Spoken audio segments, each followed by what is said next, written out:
Nice. Well, good evening, Internet, and I hope this finds you well. And tonight we're departing from our usual diet of rock, blues and country and looking at the J word. Yeah, that's right, it's jazz. Now, some of you might have been around for the Alan Holdsworth video this time last year, and you'll remember that after a full month of transcribing his material, I'd managed to get down about a whole 15 seconds worth, and was still really none the wiser as to what was going on in his head. So I decided to do what I always tell my students to do, which is, if you want to understand a guitar player, go and find who they listen to and go from there. And so when I went and had a look at Alan Holdsworth's story, one of the players that came up as a big influence on him was Charlie Christian, who we're looking at this month. And Charlie was one of the absolute pioneers of the electric guitar, up there with Chuck Berry, up there with B.B. King. Really one of the first guys to be at the cutting edge of the electric guitar. So he's very definitely one of guitar's pioneers, and yeah, so we can consider today a salute to him. And another one, of course, gone sadly very much before his time at a tender age of 26, if you can believe that. So what we're going to do to start with is just take a little look at a couple of licks that I've been working through. This first one I transcribed from Solo Flight. I'm just going to play this for you here, and then we'll break it down here.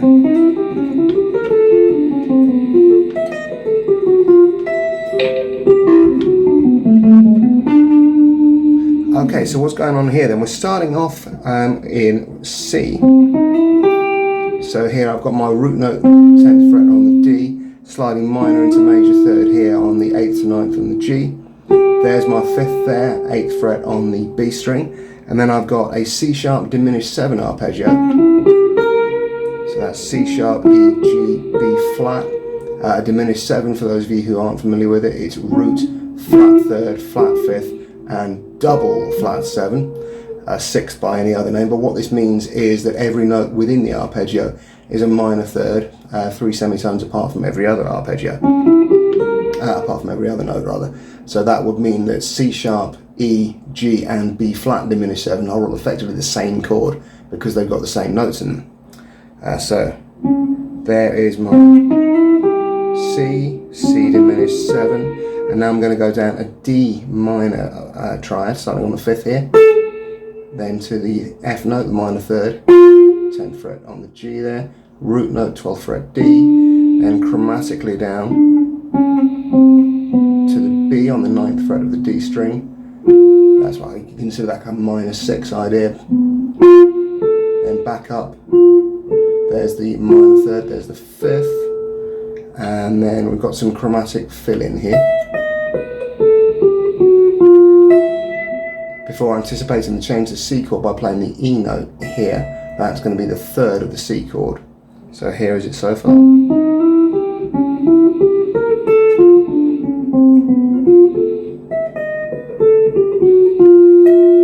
And then in the last bar, we're playing over C. You start with the C triad here as a D shape. And then plays C arpeggio, G, E, C. Takes that down to a B minor, B, D, F sharp. Before finishing off on the D note there. And we can consider that going to the 5th of the 5 chord there, the G. And what's happening here is you've got his C, establishes that as the root of the harmony, plays an arpeggio, and then extends that with a D minor. So that's giving me the F sharp there, which I can consider my sharp 4, the D which I can consider my 9, and the B which I can consider my 7. So we've kind of got like a C sharp 11 almost. C major 9 sharp 11 kind of idea, but without having to play at any point a full C major 9 sharp 11. So here's the lick slowly.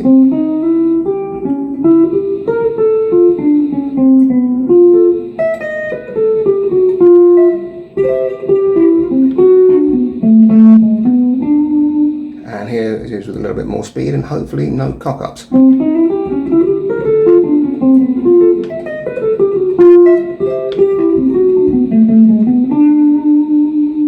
Moving on, we've got another one from Solo Flight.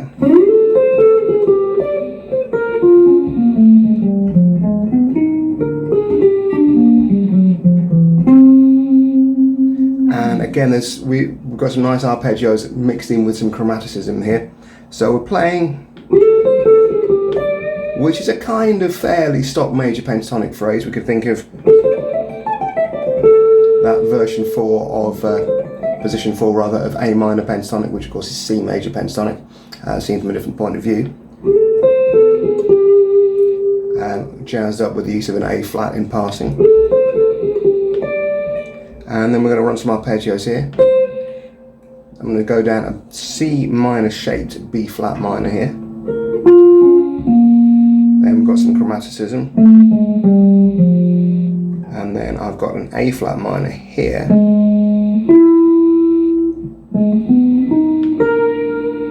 Which I can consider built from around an A minor shaped A flat minor chord. And then a G minor. So you can think of that like a G minor shaped G minor chord, but up the octave.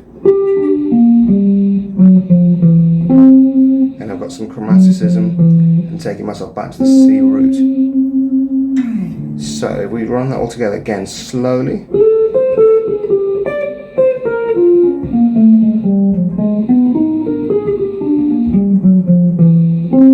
And we'll try a little bit more up speed again, hopefully sans cock-ups.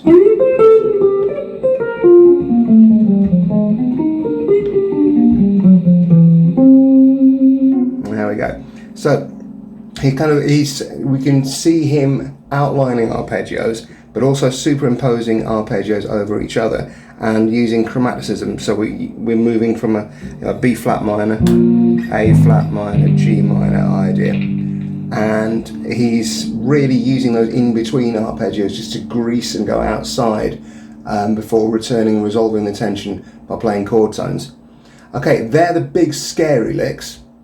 Next two are a little bit more sane. The kind of thing you can probably incorporate into most types of playing. So this one here, this is all built around a chord shape. A little bit more treble there. There's our B flat. And Charlie starts on the root, walks down chromatically to the 6th, so that's root, 7, flat 7, 6, back to the root. Then there's a rake up the chord. Let me see if I can show you that with the pick.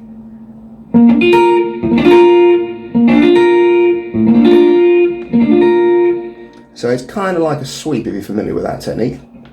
Start with the pick, picking the root note, and then the pick rolls onto the G, you get the 3rd, then the 5th, then the root.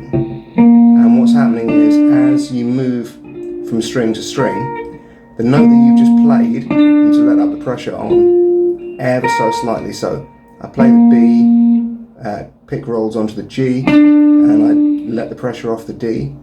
Then pick rolls onto the B, I let the pressure off the G and put it onto the B. Pick rolls onto the E, I press down the E string, roll the pressure off the B. And then we've got some chromaticism, starting with the 9 and going down flat 9, back to root. Same idea down the B string, but really here we're thinking these less as individual intervals, let's say, and more as just colour around the chord. And we're going to finish off with going to the 4th, the E flat, and then our minor into major 3rd and 5th.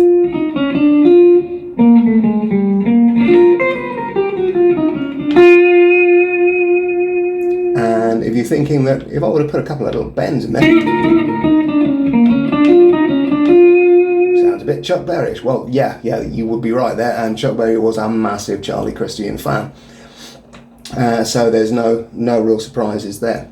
Okay, and the last one, I'm going to stick with B flat dominant 7. So there's the overall chord shape I'm thinking of. And we're going to start with this little diminished triad here. A flat, D and F. Now of course that actually sits inside the B flat dominant 7. So you've got B flat root, D is the 3rd, F is the 5th, A flat as the flat 7. So D, F and A flat, they form a D diminished triad and they sit within the B flat 7 chord. And then we've got the 6th there, the G on the 8th fret B string, up to flat 7, a semitone higher, back to 6, back to 5th, and then 4th major and minor 3rd, up to the 8th fret high E, that's giving me the C, which is my 9th, down to the B flat root, then to the A flat on the 9th fret, it's my flat 7, and there, whoa, that's a nicely tasty note. No, that's a flat 5, that's my E. You could, if you wanted to, consider that part of the blues scale, and then there's my minor 3rd, root, flat 7. And then we're finishing up by outlining an A flat, sliding in from minor into major 3rd, 5th, and hitting that root note twice. And so now let's play through that slowly.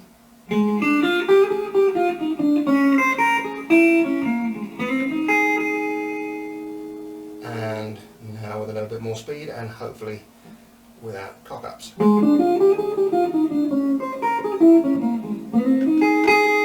we go. I can by no means call myself a jazzer. Whether or not that's a good or bad thing, I'll leave for you to decide, gentle viewer. But it has been a lot of fun dipping a toe in this style, and I would always recommend when you're looking at a new style, go back and look at some of the original practitioners, the first generation guys that you can find to play along with. Reason being that the technique bar at that point will have been a little bit lower. It's easier to pick out what's going on, and you can kind of see the development in the thought processes as well, and the phrasing and the technique, and you can kind of learn the style along with the people who were learning it and making it up as they went along at the time. I think I've probably told this story before on the channel, but a great example of this approach is a kid who many years ago said, oh yeah, I want to play guitar, I want to play in the talent competition in 6 weeks time, and I want to play Eruption by Van Halen. Okay, have you ever played guitar before? No. Okay, well, Van Halen's biggest influence was Eric Clapton, or at least one of his biggest ones. One of Eric Clapton's biggest influences was B.B. King. B.B. King would play.